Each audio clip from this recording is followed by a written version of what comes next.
Okay, this is Wellesley versus Belmont Hill. We're about 30 seconds from the start. And you can see here the three Wellesley boats in black are well spaced, but they're having trouble making it up to the line and are quite slow. That's because there's a massive left shift on the course. You'll see in a second that two of the Belmont Hill boats recognize that shift, and they're about to tack on to port and start at the favored end of the line. Now, it's nice to be balanced, of course, but when there's a shift of 45 degrees or more, you can see Belmont Hill is going to run away with the 1-2, and that was pretty much the end of race 1.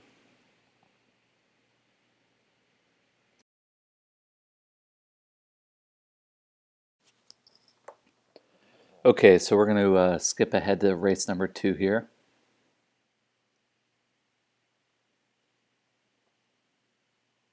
All right, you can see that Wellesley is right up at the line. The breeze is more square. They've learned their lesson. They're not going to be 3 boat lengths below the line. And a couple boats are over.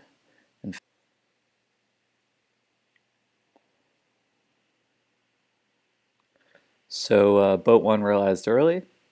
Boat 3, of course, realized very early and started heading back. And now boat 5 will start heading back.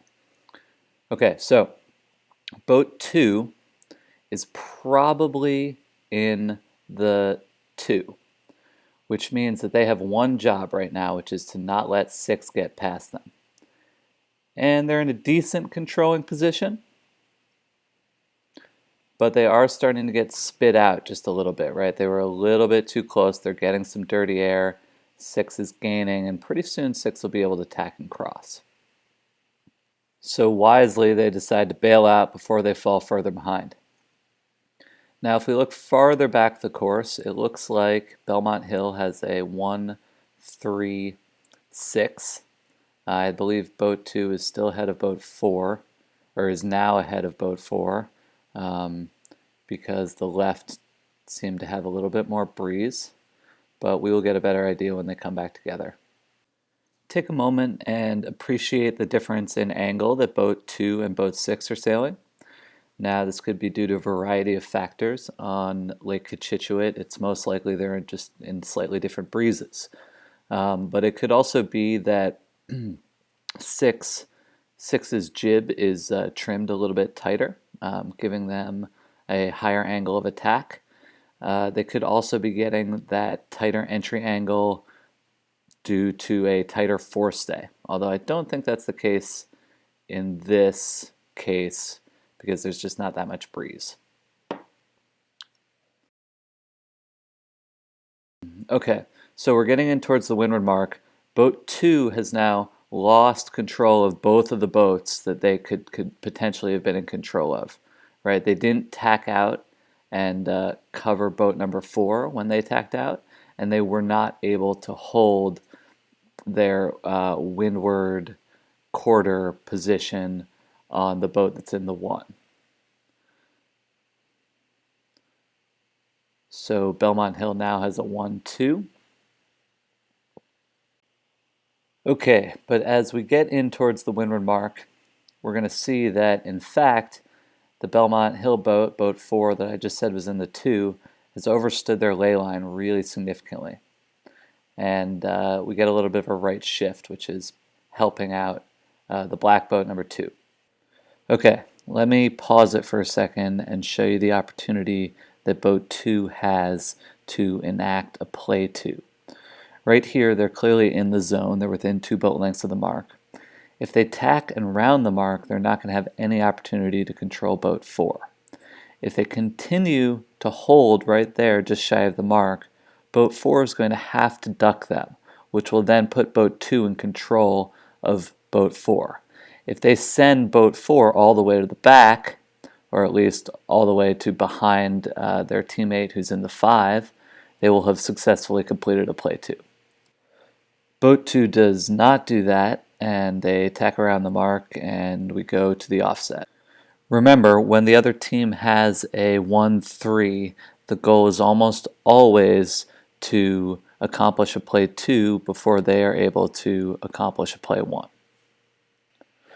Okay, boat number 2 is about to make a very bad and very gutsy decision, but first I want you to note that at the back, boat 3 has lost the number 5 place to boat 5 because they let them get the starboard side, the right side of the course, the starboard card.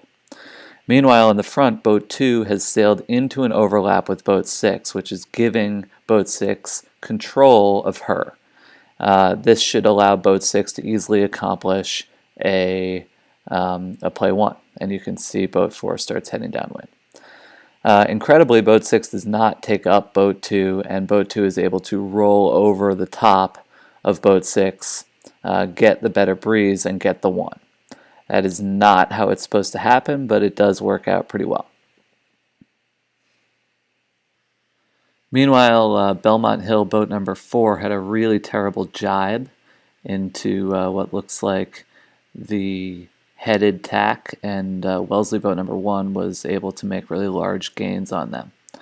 So now we're back to a situation where the exact order is not exactly clear, right? It could be Wellesley with a 1-3, it could be Wellesley with a 1-2.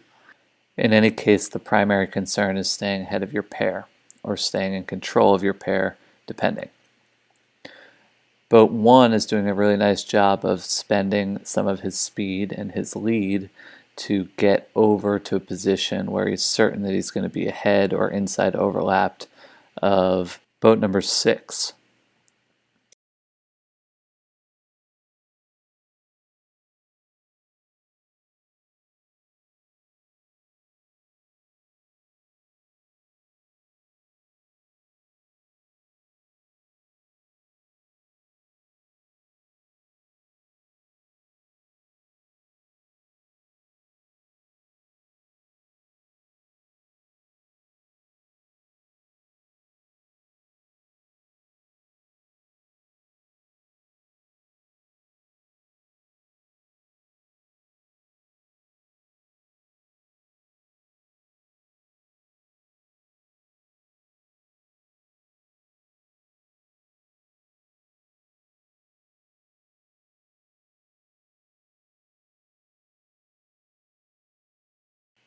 Okay, so Wellesley is rounding mark number 3 in the 1-2.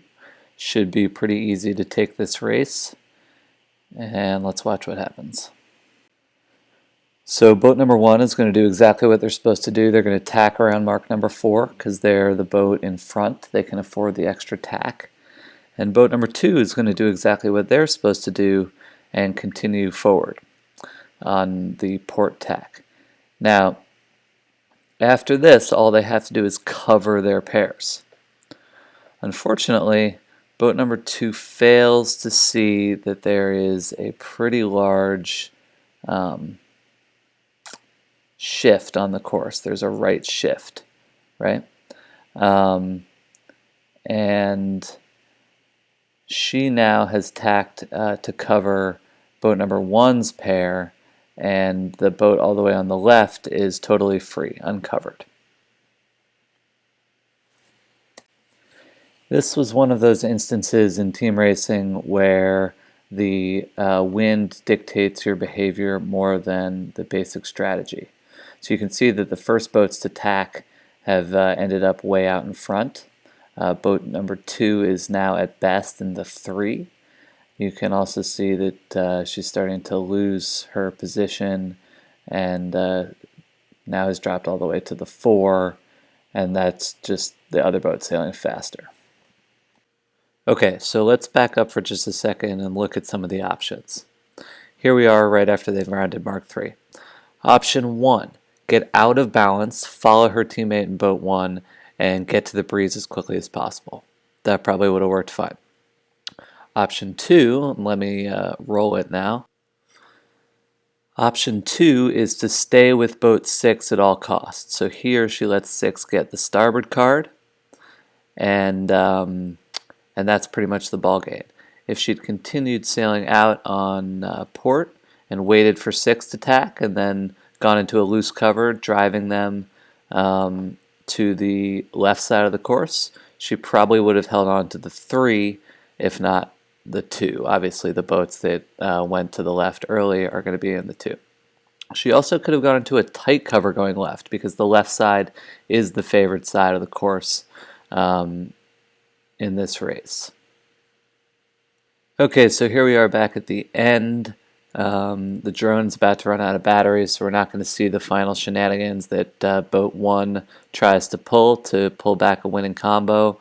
But of course, there's not a whole lot of time to enact a play 1.